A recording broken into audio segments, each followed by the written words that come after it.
Welcome to the Subjective Professor podcast, where we reject coercion and hypocrisy. This is episode 234.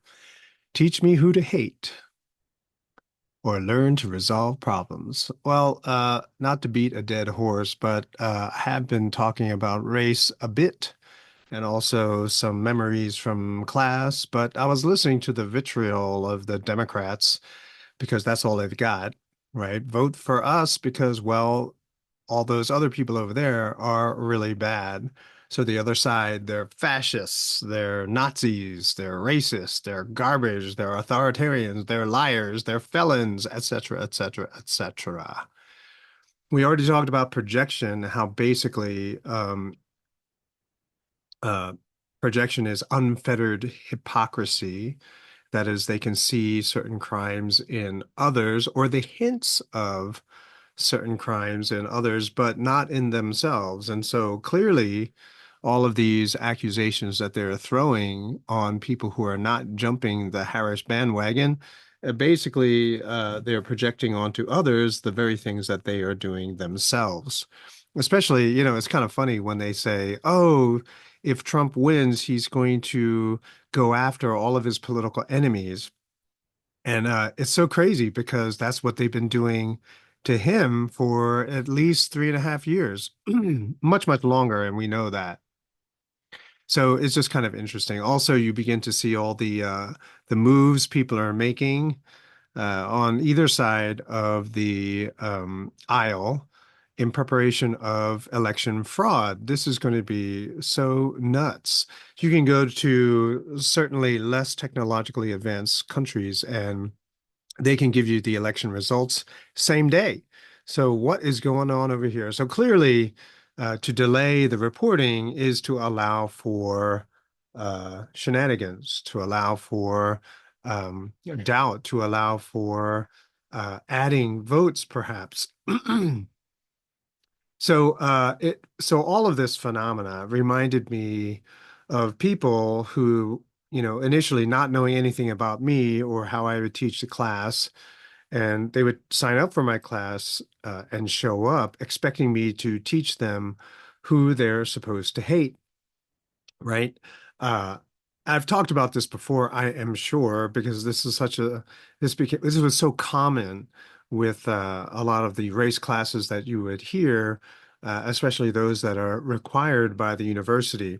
So even in my university, and in any given semester, there would have been 15 to 20 sections of race and poverty, or racial justice, or some class with a name like that. And people would show up. Everyone would be like, okay, let's get this over with. And some people were really excited because they get to learn who they're supposed to hate. I had someone in my church who refused to take my class because he knew that I wouldn't teach you who to hate, but he wanted to hate like everybody else. And so he would take a race class with other people because he wanted to fit in, right? So he is in tune with all of the other haters that he has to go to school with. I thought that was sad, but what was I going to do, right? Now, the people, and over time, you begin to realize that the students who took your class because they were required and who didn't know who you were, a lot of them were conditioned to hear hate. They expected it. And people who didn't like it were generally poor white students, right? So white students who were poor, they get hated on because they were white. And then you have some white students who had a crazy high school teacher who talked about freedom in the free market, and so they kind of would always roll their eyes. Then you also had wealthy black students who grew up affluent. And so when they talk about, when other people talk about oppression and all this other kind of stuff, yeah, there are incidents where you encounter people who don't like you for the color of your skin, but that happens all the time, right? People won't like you because you're rooting for the wrong football team. It's just the same, especially when it doesn't get to a physical kind of altercation, then it is what it is, right? Also, I talked about poor Black students from dysfunctional countries like Haiti, and they would also kind of confess to me how they enjoyed my class because I didn't basically gave them the same cliches and tropes that everyone else would always throw at them, which they would have to parrot back because that's the way the university is now. It doesn't teach you how to think. It just requires you to learn the truth, quote unquote. So students would show up, teach me who to hate, point me in the right direction. That way I can feel superior to everybody. I can feel enlightened, especially when other people are shocked to hear what I have to say. And people get off on that, right? They don't care that they're being controversial because they're spreading the truth with a capital T. And so this is life. It's all about hate. It's about war. It's about revenge. It's about payback, which is why it's not so surprising that people who protest war these days anyway, kind of do it violently. It's interesting anyway. Or people who are protesting for justice will engage in violence. I mentioned before that when I would bring up concepts like restitution, people would scratch their head and they would say, wow, I've never heard that. But, I'm unsatisfied. I want retribution. I want payback. I want revenge. I want them to suffer and feel pain. And, basically that is the conditioning that people receive from all the movies that they watch, right? It's not good enough that someone pays for damages, right? They want revenge. They want other people to feel the pain that they felt. And people get off on that, right? They even imagine themselves in that kind of situation and they hope for and wait for even possibly a situation where they can express themselves in that manner. Other students, though, they were kind of shocked. They were like, oh, I didn't know that that was even an option, that we didn't have to engage in revenge and ever escalating violence. But that we can find another way of resolving all of this messiness. Obviously, you can't get certain people back, you can't get certain items back, but you can figure out a way to move forward. I think I talked about the one social services guy who forgot he had his twin babies in his car and came back at the end of the day and they were both dead because, it was a hot day. And so there was all this outrage, and they were like, "Oh, he should be in jail." And even my wife, got in a fight with me because I was like, "Yeah, I don't think so." And she was like, "What do you mean?" And I was like, "Well, that's pain enough for him to know the rest of his life that he murdered or he killed his two kids, right? What is it? Manslaughter." And so he has to live with that for the rest of his life. But to throw him in prison means that his family, including his surviving children, will be without a father. And that's not a win situation either. And plus, everyone would have to pay for his incarceration. So I don't know how that is justice for society when it's not even your family. So I explain to students that everything that they are taught to hate or the way that they are presented information, it's extremely subjective.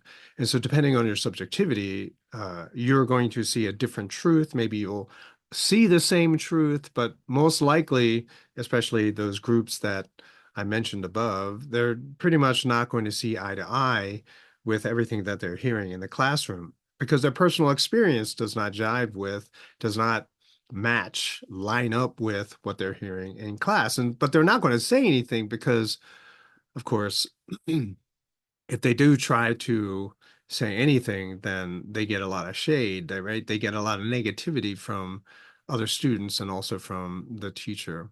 But truth is subjective. So depending on where you are and what you are seeing from the position, what you see, aka also what you hear, is going to be different. So July 4th, 1776, Independence Day here in America, and in England, that would be the day of rebellion, right? The day of treason, sedition, whatever you want to call it.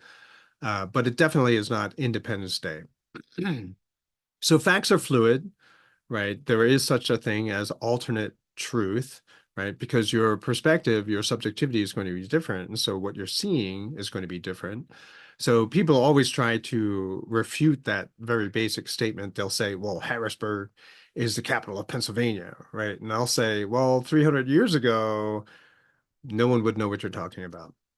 Right. And so we play this game where everyone every semester would try to come up with an absolute piece of truth, therefore undermining my presentation of radical subjectivity. Like everything is true. You choose what to believe is true, but everything is subjective, right? And so if you forget that there is subjectivity or you never learned it, and you think that when a teacher tells you, gives you information that it is absolutely true, well, now we're in the domain of emotion, right? And I talk about this on Sundays in my sermons all the time, right? Because knowledge is always a problem. And so in the absence of knowledge, all you have is emotion, right? Feeling, right?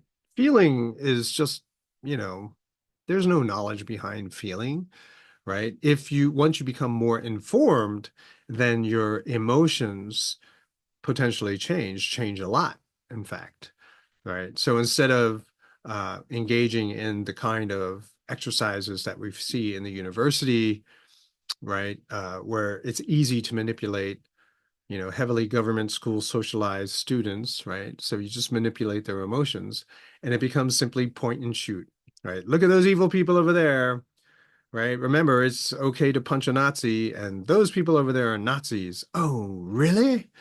And so then you go over there and you punch them. You have no information at all. It's just that you know that you hate Nazis. Those people were outed as Nazis, and so now I'm just going to simply punch them. Which like makes absolutely no sense.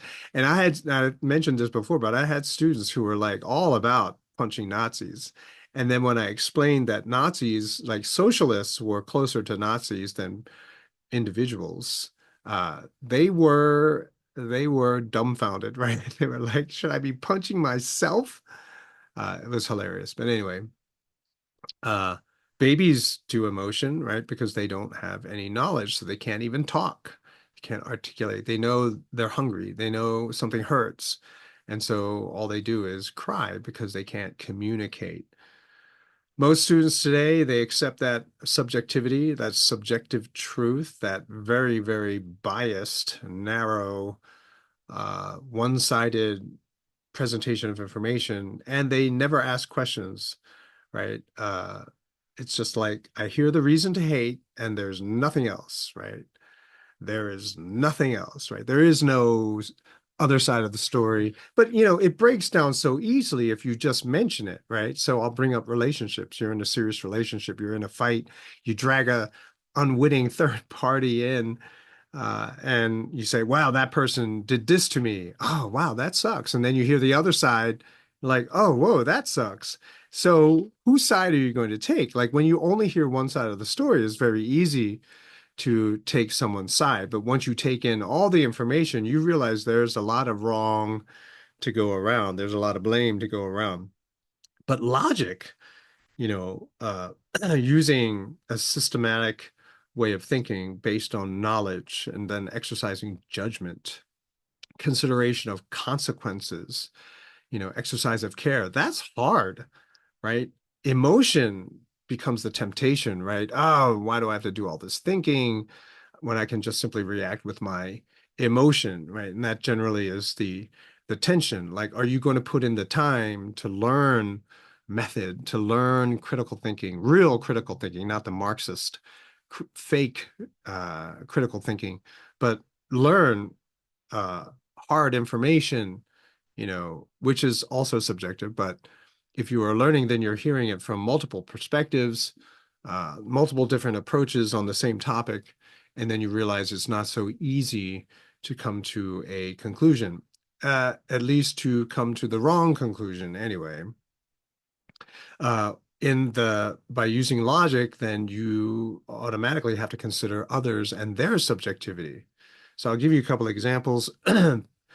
People who claim Jewish heritage, they talk about going to the war. They say, hey, I have a Jewish mother or whatever. And so, I identify. And so, yeah, if someone comes at my family, I'm just going to go to war, right? And so, yeah, we should go and kill all those people.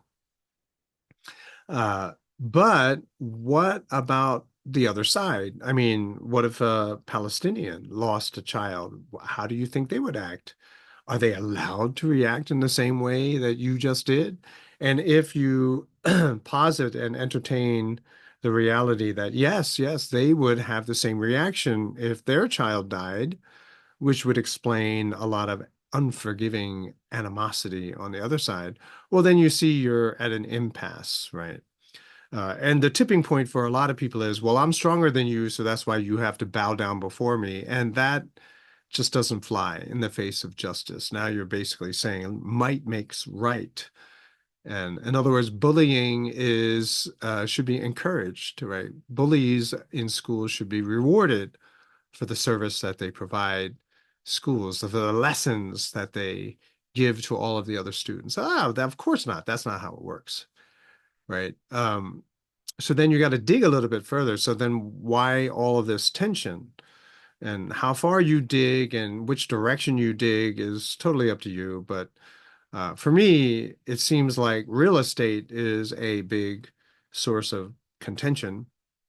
And so I asked the question, were there Jews, or we'll call them Israelis, were there Jews before the Jewish state was formally established in 47, 48, right? And the answer is yes. If you Google, a simple Google will show you that the first kibbutz or community um, in Israel or Palestine started in 1910. How? They bought the land, right? So you have a small number, right? Palestinians outnumber them at this point. And so you can't have bad terms with them, right? You can't just like say all this hateful stuff at them and say you're a bunch of animals. Now leave me alone. I'm going to farm here. Yeah, that's not going to work. You are probably going to be the victim of massive amounts of violence very, very quickly. And so the people who lived on these kibbutzes, well, they bought the land from people who were selling it, and they bought it at the price that was being asked for. And so then they had to play nice with everyone in the neighborhood, right? And if anyone was a hater amongst you, right, causing trouble, starting fights, you kick them out, right? Because that's not what you need. You're vastly outnumbered, and so you're just going to try to keep the peace. So why are people mad now? Because once it was declared that Israel is officially a state, they just basically took the land. They didn't pay people, they didn't compensate people, they just took it. And when that happens, of course, you're going to have a lot of negative reactions. And instead of diffusing, instead of de-escalation, you have even more theft that is continually going on. You have more bombing, right? And this is what is seriously the problem, right? Because you are now only going to see things from a very narrow subjectivity. So instead of resolving the problem, you are just simply going to take the wrong side and then make things a lot worse. And here we are, right? And if you've been listening to Judge Knapp on, his Liberty Judging Freedom podcast, then you'll know that Israel is on the brink, right? They are going to lose unless they can bring the United States into the war. And that's what they're doing so furiously, right? That's what they're striving for very hard, which is also what Zelensky, or like I like to call him, Zanazi, is trying to do up in Ukraine. So there it is. Now that you understand that the problem goes all the way back with land grabbing, right? Theft, unfair compensation, then you begin to realize that there is a lot of injustice that needs to be unraveled and rolled back. And how they're going to do that, well, that's not my problem, right? If they want to live in peace, if they want to somehow survive over the next 50 years, they better learn how to unwind all of those bad choices. Second example that I use, my often used example, is Rosa Parks. Rosa Parks is known for her boycott or getting arrested basically for sitting in the wrong part of the bus, which she deliberately did. You're right. It was planned that she would sit where a white person could come and say, hey, you have to go to the back of the bus. And she's like, don't feel like it. And so then she's arrested, which triggers a boycott. And so now we have civil rights, right? And all this other kind of stuff, right? And so people say, see, it's those racist whites that's the problem. And now we got white supremacy, right? So you build up all of these examples of, anti-black racism, and then now and we've done it for so long, and people are getting tired of it that you have to keep raising the bar. You have to accuse them of even more serious and serious race hate crimes. And so now they're all white supremacists, right? We live in a world of white supremacy, controlled by white supremacists, right? So we got to hate these white people, right? And that's what people are expecting to hear. But see, hate is not a solution, right? And solutions are not possible without a better understanding of the problem. And I keep saying that if there wasn't a government protected bus monopoly, then there would have been more than one bus company.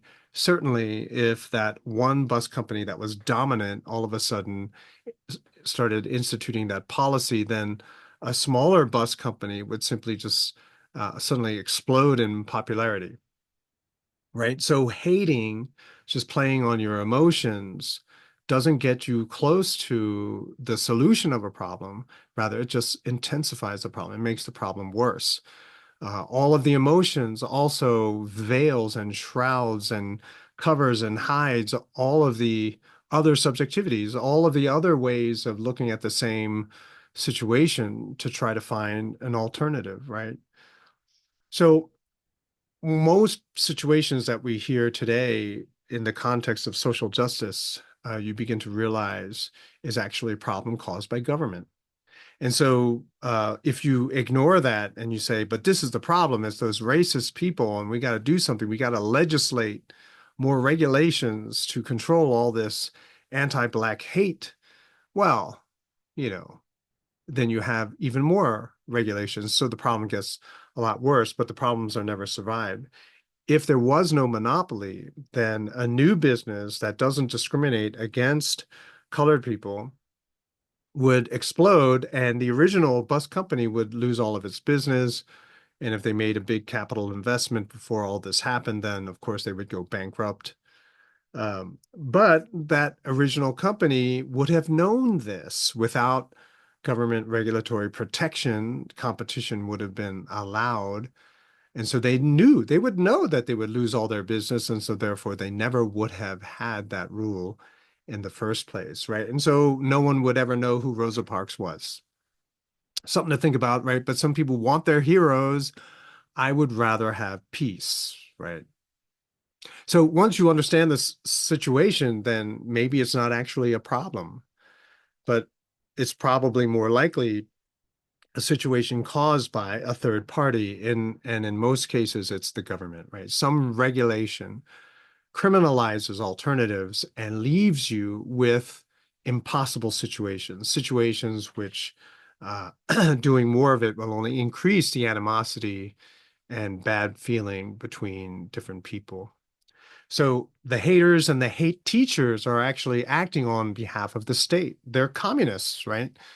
So, I mean, a lot of them won't call themselves that, but in fact, a lot of race theory, if not 99%, and the 1% would be my theory, but 99.9% of all race theory is basically Marxism. It's uh, it's the simplistic binary of hater and hatred, hater and hated, oppressor and oppressed, right? So you're one or the other, which is weird because we always talk about diversity, but nope, no, everyone just falls into two categories, which is why it's so unforgiving, which is why it's such a bad understanding, and that only the meanest of people, right, the dullest of people could maintain this perspective for any length of time, because it just simply doesn't make any sense. And so the teaching of race theory in the university today causes division, right? Through teaching hate, teaching people who they're supposed to hate, they create division. And of course, they never offer solutions. So the problem just gets ever more bigger, which encourages more people to join the cause because the fight is not over yet. And so they make the problems worse. And so now you need to up the ante, right? You got to increase the intensity of your protests, and everything spirals out of control. And here we are. Everyone's a Nazi now, right? Uh, except for the Nazis, right? Everyone's a Nazi except for the Nazis. Now that you realize that the problems are caused through generally regulations and protections, then you begin to ask, okay, what are the other choices that are possible if there were no regulations at all? And then you get to do all of these different thought experiments. Perhaps you can tweak them. But as I talked about in the first principles episode, you got to dig down, right? So why did Russia attack Ukraine? Why did that happen? It was just all of a sudden, it was because they're just that bad? I mean, really, come on. Why did the Palestinians attack? Is it because they were so jealous or that's their nature? They can only think in terms of attack, knowing full well that they would suffer a lot as a result. And even going back to the chemical attack in Syria in 2013, right? When it happened, everyone in school were going nuts, and they come to my class and they would say, "What do you think?" And I'm like, "Well, ask yourself, right? If you were Assad, the president of Syria, and you know that if you launch a chemical attack, the United States is going to start bombing you, why would you do it? You wouldn't. There is absolutely no reason why you would do." And so you know that all of the reports that we're hearing is probably false, and it came out a couple days later that the U.S. backed forces in Syria are the ones that did the chemical attack. So this is the thing. If you allow yourself to realize and analyze the problem first, then perhaps that reaction that so many people want you to have is unjustified, right? And now that you realize there's just more to the story, it also allows you to explore alternate solutions. And that's what I would always do every single day of any given semester. It's always about talking about problems. What is the origin of the problem? And if that's what created the problem in the first place, then what would be an alternate solution? What would be another way of handling it? And it was so simple. And instead of people yelling and screaming at each other, calling each other racists or Nazis or white supremacists, our class always we would make fun of a lot of the race theories that other people kept shoving in our faces, right? We would make fun of them, right? Because you could just see how comical they are. And so a lot of students then they told me that they had a really good time in my class. And I told them that the same methodology you can use for all of your problems, even if it doesn't have the race label attached to it, you can use it for pretty much anything, and especially in intimate relationships, in marriage relationships, in relationships with the people that you love. It's the same thing. You just have to learn how to see, how to understand, and therefore understand how to explore other alternatives, which is tough because, right, there's a long history of emotional pain, but it's there if you want it. Well, I went a little long today. I'm sorry, but hopefully it was fun for you, and I'll talk to you next time.